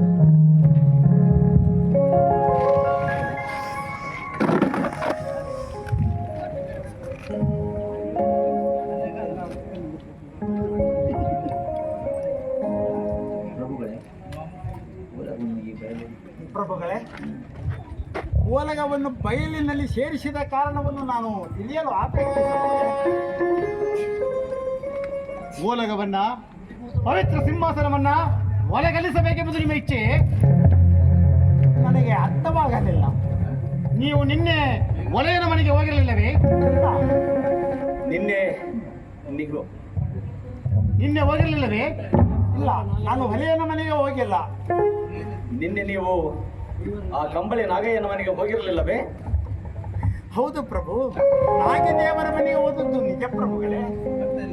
ಆ ಬಲಿಯರವನಾದ ನಾಗನ ಮನೆಯಲ್ಲಿ ನೀವು ಊಟ ಮಾಡಿಲ್ಲವೇ? ಹರನನ್ನು ಅರಿಯದ ಒಲೆಯರ ಮನೆಯನ್ನು ಒಕ್ಕು ಊಟ ಮಾಡಿಲ್ಲ ಪ್ರಭು. ಶಿವನಾಗಿದೇವರು ಮಹಾಶಿವ ಭಕ್ತರು. ಆ ಶಿವಭಕ್ತರ ಮನೆಯಲ್ಲಿ ಪ್ರಸಾದವನ್ನು ಸೇವಿಸಿ ನಾನು ಪುಣ್ಯವಂತನಾಗಿದ್ದೇನೆ. ಅವನು ಹೊಲೆಯನಲ್ಲವೇ? ಭಕ್ತರನ್ನು ಹೊಲಿಯರೆನ್ನಬಹುದೇ ಪ್ರಭುಗಳೇ? ಒಮ್ಮೆ ನೀವು ಆತನ ಮನೆಗೆ ಹೋಗಬೇಕು. ಮನದ ಹೊಲೆತನ ನಾಗಿದೇವರ ಬೆಳಕಿನಿಂದ ಕರಗಿ ಹೋಗುವುದು. ಇದೇನು ಮಾತನಾಡುತ್ತಿರುವೆ ಬಸವಣ್ಣನವರೇ? ನಾನು ಆ ಹೊಲೆಯನ ಮನೆಗೆ ಹೋಗಲಿ? ನಗುವ ಮಾತಲ್ಲ ಪ್ರಭುಗಳೇ. ನಾಗಿದೇವರು ಹೊಲೆಯನಲ್ಲವೆಂದು ನಾನು ಮೊದಲೇ ಹೇಳಿದ್ದೇನೆ. ಹಾಗಾದರೆ ಅವನು ಉತ್ತಮ ಕುಲದವನೇ? ಕುಲದಿಂದ ಉತ್ತಮರಾದರೇನು ಬರ್ತದೆ, ಅದರಂತೆ ನಡೆಯಿಲ್ಲದವನೇ ಹೊಲಿಯನು. ಶ್ರೇಷ್ಠತೆಯು ಕುಲದಿಂದ ಬರಲಾರದು. ಕುಲಕ್ಕಿಂತ ಭಕ್ತಿಯೇ ಶ್ರೇಷ್ಠ. ಅಂತೆ ಯಾವ ಕುಲದವರಾದರೇನು, ಅವನೇ ಶ್ರೇಷ್ಠನು, ಅವನೇ ಸಮರ್ಥನನು. ಭಂಡಾರಿ ಬಸವಣ್ಣ, ಶಿವಭಕ್ತನಾದ ಹೊಲೆಯನು ಉತ್ತಮನೆಂಬುದಕ್ಕೆ ಪ್ರಮಾಣವೇನು? ಶಾಸ್ತ್ರ ಪ್ರಮಾಣವು ದೊರೆಯಲಾರದು ಪ್ರಭುಗಳೇ. ಶಿವಭಕ್ತರು ಉತ್ತಮರು ಎಂಬುದಕ್ಕೆ ಪ್ರತ್ಯಕ್ಷ ಪ್ರಮಾಣಿಸಿ ತೋರಿಸಬಹುದು. ಶಿವಭಕ್ತರ ಮೈಯಿಂದ ರಕ್ತದ ಬದಲು ಹಾಲು ಸುರಿಯುವುದೇ? ಬೇಡ ಬೇಡ ಬೇಡ ಬಸವಣ್ಣ. ಸಮಯ ಪಕ್ಷಪಾತದಲ್ಲಿ ಅತಿರೇಕ ಸಲ್ಲದು. ಎಲ್ಲರೂ ಕ್ಷೇಮವಾಗಿ ಇದ್ದರೆ ಸಾಕು.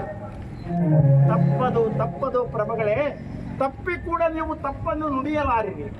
ಶಿವಭಕ್ತರ ಮೈಯಲ್ಲಿ ಹಾಲು ಸುರಿಯದಿದ್ದರೆ ನಾನು ಕೂಡಲ ಸಂಗಮ ದೇವನಿಂದ ಬಹು ದೂರ ಆಗುವೆನು ಪ್ರಭು. ಪ್ರಭುಗಳೇ, ಈ ಮಾತಿನ ಪರಿಷ್ಕಾರ ಆಗಲೇಬೇಕು. ಪರಿಷ್ಕಾರವಾಗದಿದ್ದರೆ ವರ್ಣ ವ್ಯವಸ್ಥೆ ಹಾಳಾಗಿ ಹೋಗಿತ್ತು. ಪರಿಷ್ಕಾರವಾಗಲೇಬೇಕು. ಇದಕ್ಕೆ ನಿಮ್ಮ ಅಭಿಪ್ರಾಯವೇನು ಮಹಾಮಂತ್ರಿಗಳೇ? ಪ್ರಭುಗಳ ಅಭಿಪ್ರಾಯಕ್ಕೆ ನಾನು ಎಂದಾದರೂ ಎದುರಾಗಿರುವೆನೆ? ನೀವಾಡಿದ ಮಾತನ್ನು ಸಿದ್ಧಾಂತ ಮಾಡಿ ತೋರಿಸಿದ್ರಾ? ನಾನು ಕಣ್ಣಾರೆ ಕಂಡದ್ದನ್ನು ಹೇಳಿದೆ ಪ್ರಭು. ನಮಗೆ ಕಾಣುವ ಬಗ್ಗೆ ಅದು ಅವರವರ ನೋಟ. ಪ್ರಭುಗಳು ಚಿತ್ತೈಸಬೇಕು. ಬಸವಣ್ಣನವರ ಈ ಆಳು ಹರಟೆ ನಮಗೆ ಬೇಕಾಗಿಲ್ಲ. ನಾಗಯ್ಯನ ಮೈಯಲ್ಲಿ ಹಾಲಿದೆಯೋ ಇಲ್ಲವೆನ್ನೋದು ಈಗಲೇ ಸಿದ್ಧವಾಗಬೇಕು. ಅದಕ್ಕಾಗಿ ನಾಗಯ್ಯನ ಮೈಯನ್ನು ಕೊರೆಯಲೇಬೇಕು. ನಾಗೇನನ್ನು ಈಗಲೇ ಹಿಡಿದು ತರಿಸಬೇಕು. ಮಹಾಮಂತ್ರಿಗಳೇ, ಇದಕ್ಕೆ ನಿಮ್ಮ ಸಮ್ಮತಿ ಉಂಟೆ? ಪ್ರಭುಗಳ ಚಿತ್ತ. ಇನ್ನೊಮ್ಮೆ ವಿಚಾರಿಸಿ ನೋಡಿರಿ ಎಂದು ಹೇಳಬಲ್ಲೆ. ಏಕೆಂದರೆ ರಾಜರ ಮಾತು ನಗೆಗೀಡಾಗಬಾರದು. ಇನ್ನೊಮ್ಮೆ ಯೋಚಿಸಿ ನೋಡಿರಿ ಎಂದು ಹೇಳಬಲ್ಲೆ. ಏನು ಬಸವಳಿಸರೆ, ಹೊರಗಳಿಗೆ ಮೊದಲೇ ಆರೋಪಿಸುವುದೇ? ಇದರಲ್ಲಿ ಆರೋಪ ಎಲ್ಲಿಂದ ಬಂತು ಮಂಜಣ್ಣನವರೇ? ಮಾತನ್ನು ತಿಳಿಯಲು ಪ್ರಯತ್ನ ಮಾಡಿರಿ. ಮಾತು ಮುತ್ತು ಹೌದು, ಮಾತು ಮೃತ್ಯು ಹೌದು. ಅಂದರೆ ಮಂಚಣ್ಣನವರೇ, ವ್ಯರ್ಥ ಮಾತೇಕೆ ಆಡುವರಿ? ನಾಗಯ್ಯನವರ ಮೈ ಕೊರೆದು ಪರೀಕ್ಷಿಸಬೇಕೇ ಅಥವಾ ಬೇಡವೇ ಎಂಬುದಕ್ಕೆ ನಿಮ್ಮ ಅಭಿಪ್ರಾಯವನ್ನು ತಿಳಿಸಿರಿ. ಮೈ ಕೊರೆದು ಪರೀಕ್ಷಿಸಲೇಬೇಕು. ಪರಿಶೀಲಿಸಬೇಕು. ಇದು ನಿಮ್ಮ ನಿರ್ಧಾರದೊಂದಿಗೆ ಹೌದು. ನಾಗಯ್ಯನವರ ಮೈ ಕೊರೆಯಲೇಬೇಕೆ? ಹೌದು. ಕೊರೆಯದಿದ್ದರೆ ನಡೆಯಲಾರದೆ. ಪ್ರಭುಗಳು ನ್ಯಾಯ ನಿರ್ಣಯವನ್ನು ಪ್ರತ್ಯಕ್ಷ ಪ್ರಮಾಣಿಸಿ ನೋಡಬೇಕು. ನಿಮ್ಮಿಚ್ಛೆಯಂತಾಗಲಿ ಮಂಚಣ್ಣನವರೇ. ನಾಗಯ್ಯನವರನ್ನು ಬರಮಾಡಿರಿ. ಇಲ್ಲೇ ಹೊರಗಡೆ ಇದ್ದಾರೆ ಪ್ರಭುಗಳೇ. ಬೇಗನೆ ಕರೆದುಕೊಂಡು ಬನ್ನಿ. ಅಪ್ಪನೇ ಪ್ರಭು.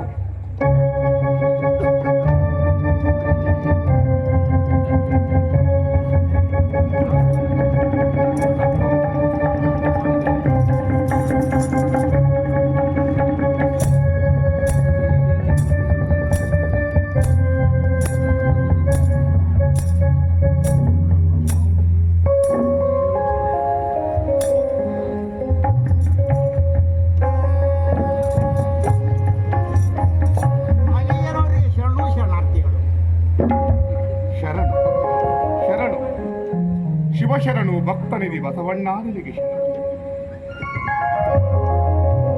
ಇದು ಬಿಚ್ಚಳ ಭೂಪಾಲರ ಓಲದ ಮಂತ್ರಿಗಳೇ.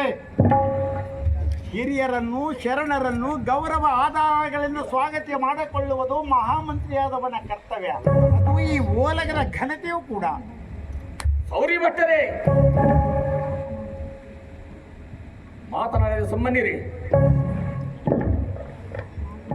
ಪ್ರಭುಗಳಿಗೆ ಶರಣು. ತಮಗೆ ನಾನಾವ ಸೇವೆಯನ್ನು ಸಲ್ಲಿಸಬೇಕೆಂದು ಪ್ರಭುಗಳು ನನಗೆ ಅಪ್ಪಣೆ ಕೊಡಿಸಬೇಕು. ಮಹಾಮಂತ್ರಿಗಳೇ, ನಿಮ್ಮ ನಿರ್ಣಯವನ್ನು ತಿಳಿಸಿರಿ. ನಾಗಯ್ಯನವರೇ, ನಿಮ್ಮ ಮೈಯಲ್ಲಿ ಹಾಲು ಇದೆ ಎಂದು ಕೇಳಿದಾಗ ಹೌದು ಎಂದು ನಾನು ಉತ್ತರಿಸಿದೆ. ಅದಕ್ಕಾಗಿಯೇ ತಮ್ಮನ್ನು ಕರೆಸಲಾಗಿದೆ. ಪ್ರಭುಗಳೇ, ಬಸವಣ್ಣನವರು ನಿಜವನ್ನೇ ನುಡಿದಿದ್ದಾರೆ. ಆದರೆ ನನ್ನ ಮೈ ಹಾಲಿನಿಂದ ತಮಗೆ ಯಾವ ಉಪಯೋಗವಾಗಬೇಕೆಂದು ನಾನು ತಿಳಿದುಕೊಳ್ಳಬಹುದೇ? ಭಟ್ಟರೇ, ನಾಗಯ್ಯನವರ ಪ್ರಶ್ನೆಗೆ ಉತ್ತರಿಸಿರಿ. ನಿನ್ನ ಮೈಯ ಹಾಲಿನಿಂದ ಇಲ್ಲಿ ಯಾರಿಗೇನಾಗಬೇಕಾಗಿಲ್ಲ. ನಿನ್ನ ಮೈಯಲ್ಲಿ ಹಾಲಿದೆಯೋ ಇಲ್ಲವೋ ಎಂದು ಪರೀಕ್ಷಿಸಬೇಕಾಗಿದೆ ಅಷ್ಟೇ. ಅದಕ್ಕಾಗಿ ನಿನ್ನಲ್ಲಿ ಅದು ಹೇಗೆ ಪರೀಕ್ಷಿಸುವಿರಿ? ನಿನ್ನ ಮೈಯನ್ನು ಕೊರೆದು ಪರೀಕ್ಷಿಸಬೇಕಾಗಿದೆ. ಇದಕ್ಕೆ ಪ್ರಭುಗಳು ಸಮ್ಮತಿಯನ್ನಿತ್ತಿರುವರೇ? ಹೌದು, ನನ್ನ ಪ್ರಜೆಗಳ ಮಾತಿಗೆ ನಾನು ಸಮ್ಮತಿಸಲೇಬೇಕು. ಹಾಗಾದರೆ ನಾನು ತಮ್ಮ ಪ್ರಜೆಯಲ್ಲವೇ ಪ್ರಭುಗಳು? ನಿಮ್ಮನ್ನು ವಿಚಾರಿಸುವ ಹಕ್ಕು ನಮಗಿದೆ.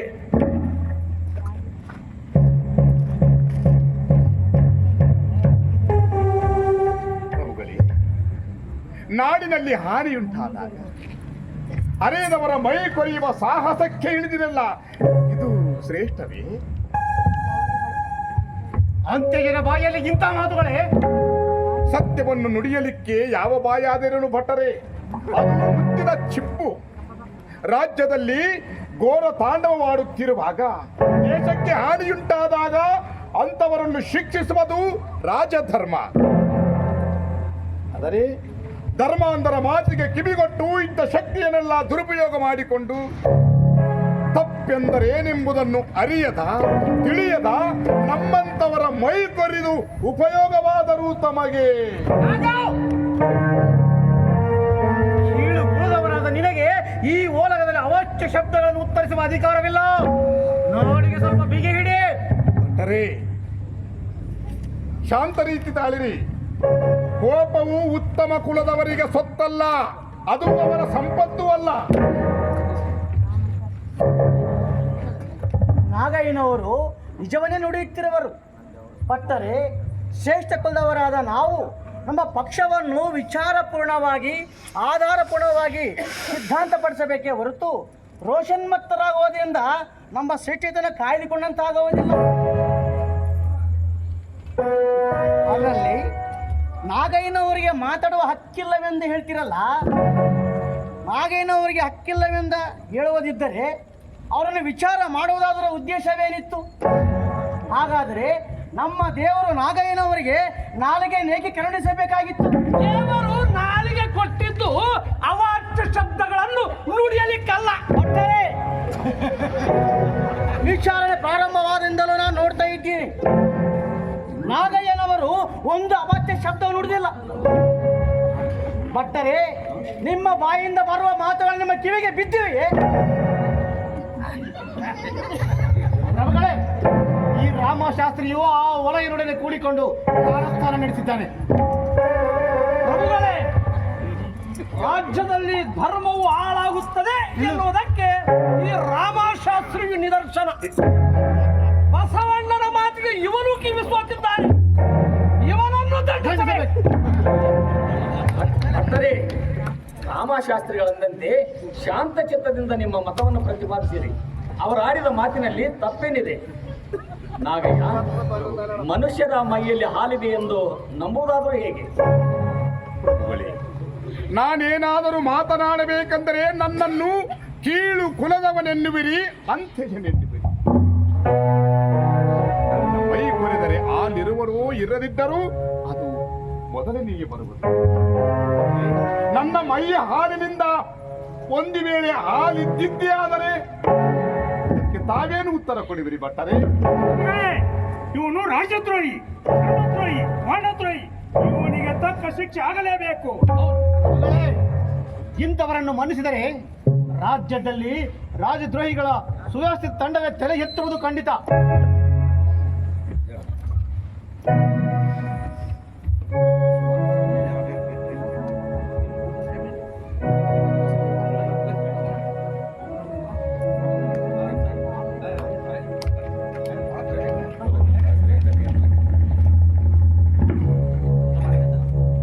ಭಟ್ಟರೇ, ಕುಲದಿಂದ ಶ್ರೇಷ್ಠತೆಯನ್ನು ಅಳತೆ ಮಾಡುವ ಕಾಲ ಎಂದೋ ಹಿಂದೆ ಆಗಿ ಹೋಗಿದೆ. ಹಾಗೆ ಹೇಳುವ ಶಾಸ್ತ್ರಗಳಿಗೆ ಇಂದು ಬೆಲೆ ಇಲ್ಲ. ಇಂದು ಹೊಸ ಧರ್ಮ ಸೃಷ್ಟಿಯಾಗುತ್ತದೆ. ಭಟ್ಟರೇ, ಮಾನವನ ಗುಣತೆಯಿಂದ ಅಳತೆ ಮಾಡಲಾಗುತ್ತದೆ, ಅವನ ಗುಣದಿಂದ ಅಳತೆ ಮಾಡಲಾಗುತ್ತದೆ. ಸ್ವಾರ್ಥ ಸಾಧಿಸಲು ಬಹುಜನರನ್ನು ಅಜ್ಞಾನಿಗಳನ್ನಾಗಿ ಪಾಪಿಗಳನ್ನಾಗಿ ಮಾಡಿದ ಶ್ರೇಷ್ಠ ಕುಲದವರಿಗಿಂದು ಪರೀಕ್ಷೆ ಕಾಲ ಬಂದಿದೆ. ಧರ್ಮ, ದೇವರು, ನ್ಯಾಯ, ನೀತಿ, ಅಧಿಕಾರ ಎಲ್ಲವನ್ನು ತಮ್ಮ ಕಪಿಮುಷ್ಟಿಯಲ್ಲಿ ಹಿಡಿದು ಪ್ರಜರನ್ನು ವಂಚಿಸಿ ಗದ್ದುಗೆಯನ್ನು ಏರಿ ಕುಳಿತವರನ್ನು ಇಂದು ಕೆಳಗಿಳಿಸುವ ಕಾಲ ಸನ್ನಿಹಿತವಾಗಿದೆ. ಬಸವಣ್ಣ, ಅವರು ತಾವಾಗಿಯೇ ಗದ್ದಿಗೆಯಿಂದಿಳಿಯದಿದ್ದರೆ ಹೊರಗಡೆ ಮಾತು ಮೀರಿತು. ಇವನನ್ನು ಹೀಗಲೇ ಸುಮ್ಮನೆ ಬಿಡಬಾರದು. ರಾಜದ್ರೋಹಿ, ಧರ್ಮದ್ರೋಹಿ, ವಾಣದ್ರೋಹಿ, ಇವನಿಗೆ ತಕ್ಕ ಶಿಕ್ಷೆ ಮಾಡಲೇಬೇಕು. ಹೊರಗಡೆ ಇಂಥವರನ್ನು ಮನ್ನಿಸಿದರೆ ರಾಜ್ಯದಲ್ಲಿ ರಾಜ್ಯದ್ರೋಹಿಗಳ ಸುವ್ಯವಸ್ಥಿತ ತಂಡ ತಲೆ ಎತ್ತುವುದು ಖಂಡಿತ. ಈ ವಲಯನನ್ನು ಈಗಲೇ ದಂಡಿಸಬೇಕು ಪ್ರಭುಗಳೇ. ನಾಗೇನವರನ್ನೇಕೆ ದಂಡಿಸಬೇಕು? ನಾಗೇನವರ ಮನೆಯಲ್ಲಿ ಊಟ ಮಾಡಿದ್ದು ಬಸವರಾಜ ದೇವರು. ನಾಗೇನವರ ಮನೆಯಲ್ಲಿ ಊಟ ಮಾಡಿದ್ದು ತಪ್ಪೆಂದು ಪರಿಗಣಿಸುವುದಾದರೆ ಅದಕ್ಕೆ ಬಸವರಾಜ ದೇವರೇ ಶಿಕ್ಷಾರ್ಹರಾಗುವರು. ರಾಮಶಾಸ್ತ್ರಿಗಳ ಅಭಿಪ್ರಾಯಕ್ಕೆ ನಾನು ಸದಾ ಬೆಂಬಲಿಯುತ್ತೇನೆ. ಪ್ರಭುಗಳೇ, ಶಾಂತರಾಗಿ ಬರ್ತಾರೆ. ನಾಗಯ್ಯ, ನಿನ್ನ ಮೈಯಲ್ಲಿ ಹಾಲು ಹೊರಡದಿದ್ದರೆ ನಿನಗಾವ ಶಿಕ್ಷೆಯನ್ನು ನೀಡಬೇಕು. ಪ್ರಭುಗಳೇ, ನನ್ನ ಮೈ ಕೊರೆಯುವ ಸಾಹಸದಿಂದ ಉಕ್ಕುತ್ತಿರುವ ಈ ಭಟ್ಟರಿಗೆ ಹಾಲಿರದಿದ್ದರೆ ಎನ್ನುವ ಪ್ರಶ್ನೆ ಸಮಂಜಸವಲ್ಲ. ನನ್ನ ಮೈ ಕೊರೆದಾಗ ಹಾಲು ಇರದಿದ್ದರೆ ನನ್ನನ್ನು ದಂಡಿಸುವಿರಿ. ತಪ್ಪಿ ನನ್ನ ಮೈಯಲ್ಲಿ ಹಾಲು ಉಕ್ಕಿದರೆ ನಾನು ಯಾರನ್ನು ದಂಡಿಸಬೇಕು ಪ್ರಭು?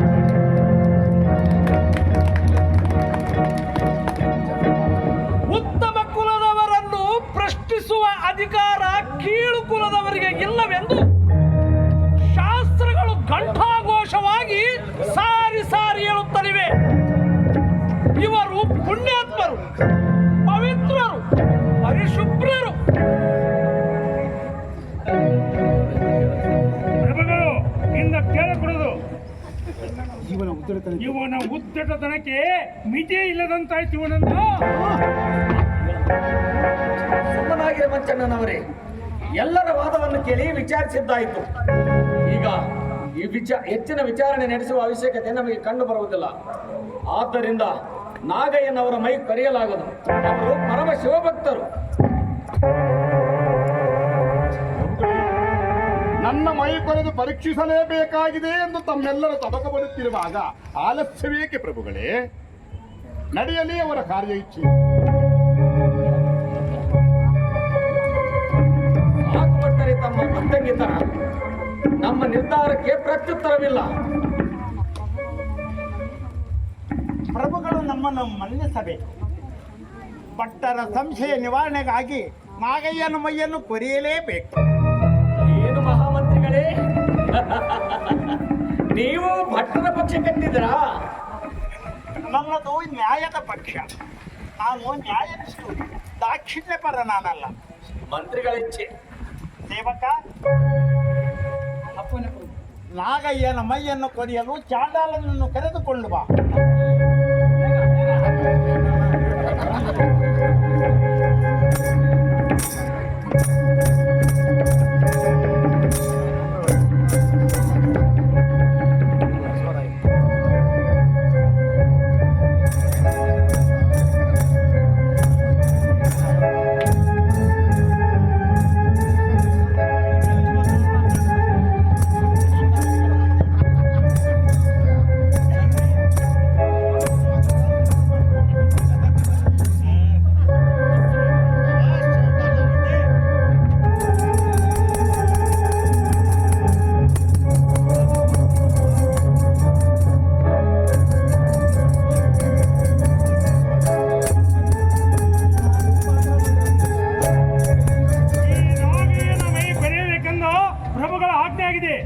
ಈಗಲೇ ಈ ನಾಗಿನಮೆಯನ್ನು ಕೈಯಲೇಬೇಕು.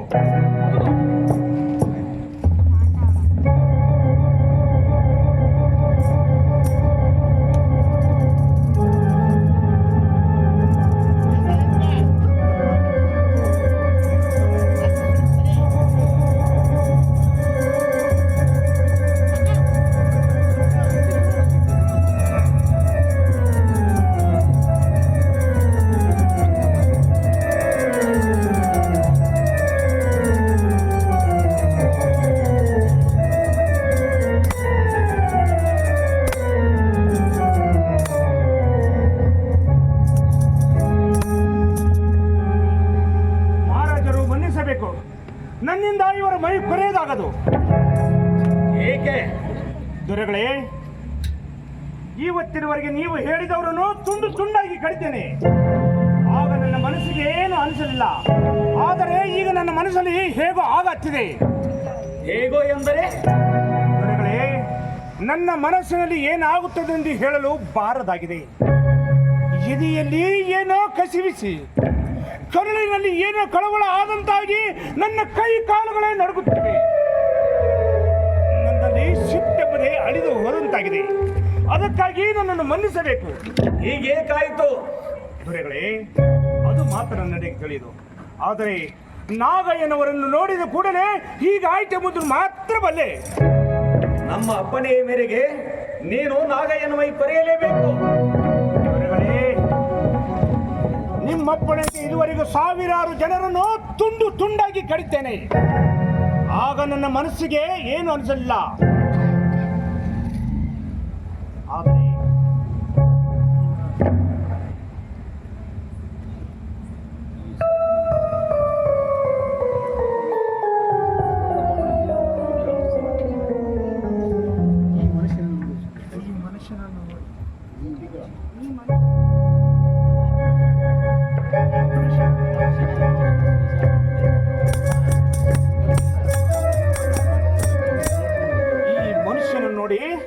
ನನ್ನ ಮನಸ್ಸು ಅಷ್ಟು ಕಲ್ಲಾಗಿತ್ತು.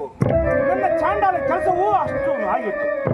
ನನ್ನ ಮನೆಯಲ್ಲಿ ಸ್ವಂತ ಮಗಳು ಸತ್ತರೆ ನನ್ನ ಕಣ್ಣಲ್ಲಿ ನೀರು ಬರಲಿಲ್ಲ.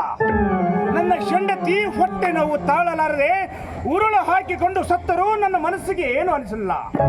ಆದರೆ ಇವತ್ತು ಈ ಮನುಷ್ಯನನ್ನು ನೋಡಿ ನಾನು ತಣ್ಣಗಾಗಿದ್ದೇನೆ. ಇವರನ್ನು ನೋಡಿ ನನ್ನ ಪಾದ ಹಿಡಿದಬೇಕೆಂದು ಮನಸ್ಸು ಮಾಡಿದ್ದೇನೆ.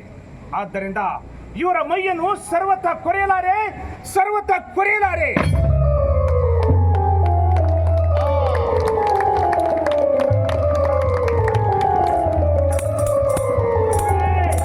ಇದರಲ್ಲೇನೋ ಮೋಸವಿದೆ ಪ್ರಭುಗಳೇ, ಇದರಲ್ಲಿ ಮೋಸವಿದೆ. ಬರೆಯ ಮಾತಿಗೆ ಮನ್ನಣೆ ಕೊಡಬೇಡಿ. ಅವನು ಕೊರೆದಿದ್ರೆ ನಾನೇ ಇವನ ಮೈಯನ್ನು ಕೊರೆಯುತ್ತೇನೆ. ಸಾಕು ಪಟ್ಟರೆ ನಿಮ್ಮ ಶ್ರೇಷ್ಠತೆ. ಈ ಚಾಂಡಾಲ ಮನುಷ್ಯನಾದ ನೀವು ಚಾಂಡಾಲನಿಗಿಂತಲೂ ಕಡಿಯಾದ್ರಿ. ನಾಗಯ್ಯನವರು ಕರುಣಿಗಳು, ಶಿವಭಕ್ತರು. ಅವರ ಮೈಯಲ್ಲಿ ಹರಿಯುತ್ತಿರುವುದು ಕರುಣೆ. ಅದಕ್ಕೆ ಹಾಲೆಂದರೆ ಮತ್ತೇನು? ನಾಗಯ್ಯ ತಂದೆಗಳೇ,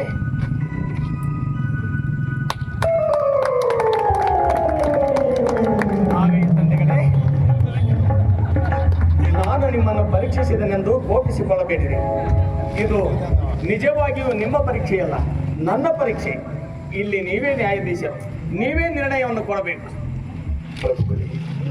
ನಿಜವಾಗಿಯೂ ಇದು ನನ್ನ ಪರೀಕ್ಷೆಯಲ್ಲ, ನಿಮ್ಮ ಪರೀಕ್ಷೆಯೂ ಅಲ್ಲ, ಮತ್ತಾರ ಪರೀಕ್ಷೆಯೂ ಅಲ್ಲ. ಇದು ಏನಿದ್ದರೂ ಕೂಡ ಭಕ್ತಿ ಭಾಂಡಾರಿ ನಮ್ಮ ಜಗಜ್ಯೋತಿ ಅಣ್ಣ ಬಸವಣ್ಣನವರ ಪರೀಕ್ಷೆ. ಇದು ಯಾರ ಪರೀಕ್ಷೆಯವಲ್ಲ, ಆ ಕೂಡಲ ಸಂಗಮನಾಥನ ಪರೀಕ್ಷೆ.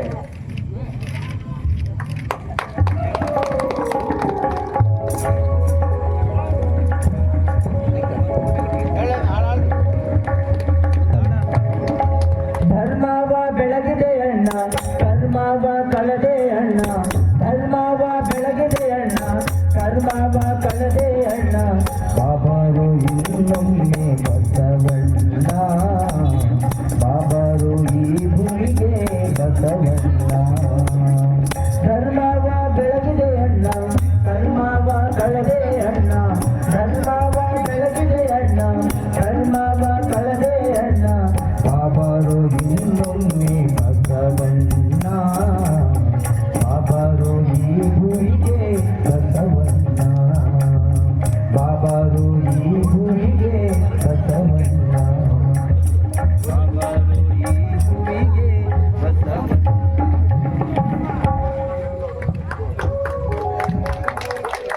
ಶರಣ ಬಂಧುಗಳಲ್ಲಿ